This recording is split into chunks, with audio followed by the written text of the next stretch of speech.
Monica? All right, good for them. Yeah. We're keeping our fingers crossed. Thank you, Ed. Still to come on News 8, another possible case of Ebola in the U.S. What we know about a man now quarantined in New York. The nation's top auto safety official is apologizing for wrong information on the deadly airbag problem in millions of cars. Then tonight at 6, a new way to prepare children for an emergency. People like to play video games, but they really don't like to learn. Now kids can do both. We'll show you what the American Red Cross is rolling out. Welcome back, everyone. Another meeting is being held tonight for parents of Doe Run Elementary School students in the Manheim Central School District. The school is closed after the building was deemed structurally unsound last Friday. The Manheim Central School District is getting the old middle school ready as a temporary school for the students, and school officials will answer parents' questions about the transition at tonight's meeting. It starts at 7 o'clock in the auditorium of Manheim Central Middle School. Well, there's a new initiative to help Harrisburg City residents get connected with volunteer groups to help with projects around the city. The initiative is dubbed Harrisburg Thriving Together and is organized by 2 volunteer groups. Now, these volunteers recently planted these trees along North 3rd Street. Organizers hope more projects like this will be possible. Well, a couple of updates on the cases of Ebola in America. A doctor who recently returned to the U.S. from West Africa is being evaluated at a New York City hospital with Ebola-like symptoms. The 33-year-old man is reportedly quarantined with a fever. He'd been treating Ebola patients in Guinea. Meanwhile, the family of a Dallas nurse infected with Ebola says her doctors can no longer detect the virus. This is a picture of 29-year-old Amber Vinson. She's being treated at Emory Hospital in Atlanta, and she's being kept there just for a few more days for observation. Another nurse who worked with Vinson, Nina Pham, also contracted the virus after treating Thomas Eric Duncan, who died from the disease. Pham is in good condition and is being treated at the National Institutes of Health in Bethesda, Maryland. An NBC freelance cameraman, Ashoka Mukpa, is home tonight after getting the all clear to leave Nebraska Medical Center in Omaha. He says the hardest part about having Ebola was the fear. Just about as fortunate as a human being can feel. There was moments that I didn't know it was going to happen, so it's nice to be here.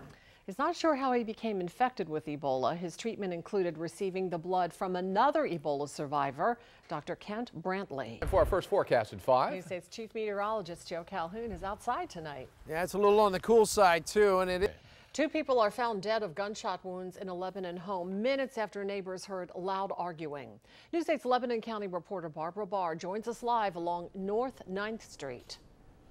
Search for Eric Freen, the man suspected of killing a state trooper. State police say schools remain open as they search in the same area near Pocono Mountain East High School and near Freen's hometown.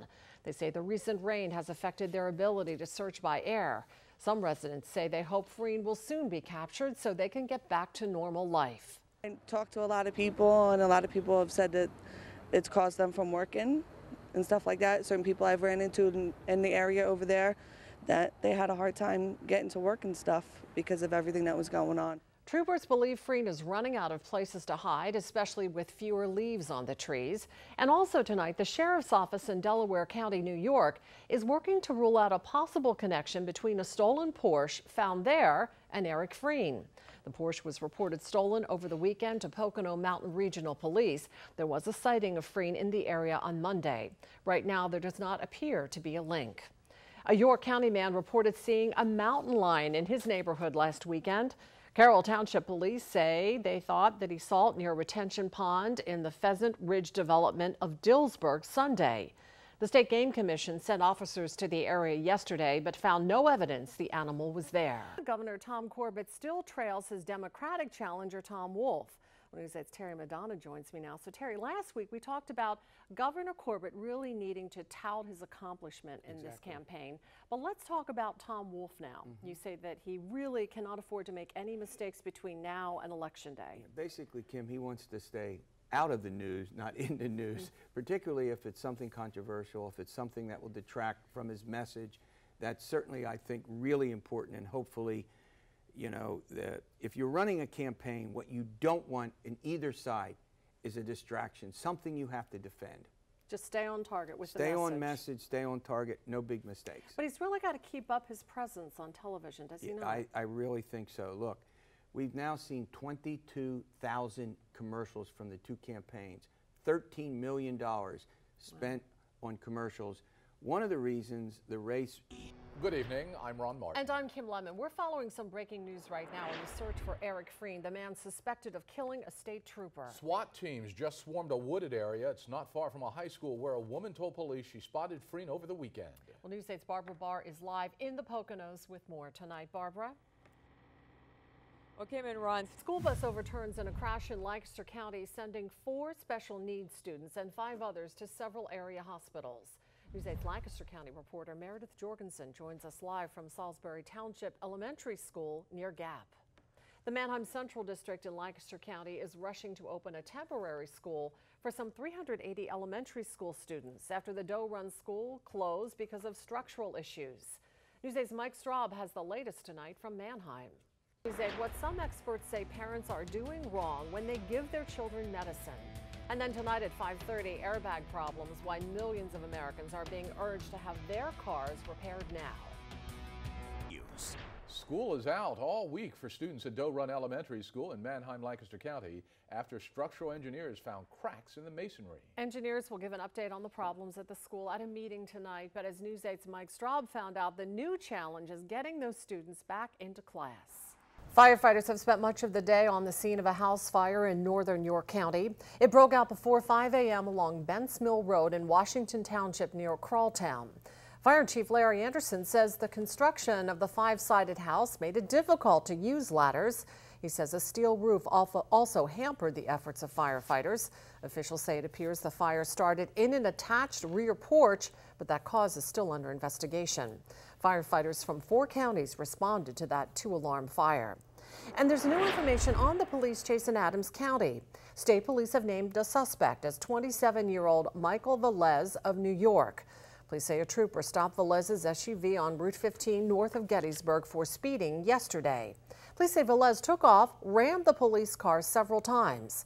The officers fired multiple shots into the SUV. Velez was taken to the hospital yesterday after complaining he was feeling sick. He told police that he swallowed drugs. Following a developing story overseas where an American detainee has been freed by North Korea, it has been 6 months since Jeffrey Fowl was taken into custody. Sally Kidd is in Washington with more details. Health News Tonight at 5, a study out today from the American Cancer Society finds that many people suffering from chronic conditions buy cigarettes at the same time they fill prescriptions. Roughly 1 in 20 people taking blood pressure and asthma medication are buying cigarettes. Doctors say the news is concerning because smoking can cause serious health risk for patients taking these medications. And CVS is going to make it more expensive to fill prescriptions at places where cigarettes are sold. Today, Caremark, which is the company's pharmacy management division, said it plans to charge up to $15 extra to fill prescriptions where cigarettes are sold. CVS decided to take cigarettes off the shelves of their stores earlier this year, but Caremark also manages pharmacies at Walgreens, Rite Aid, and Kroger, which do sell cigarettes. The policy would take effect next year.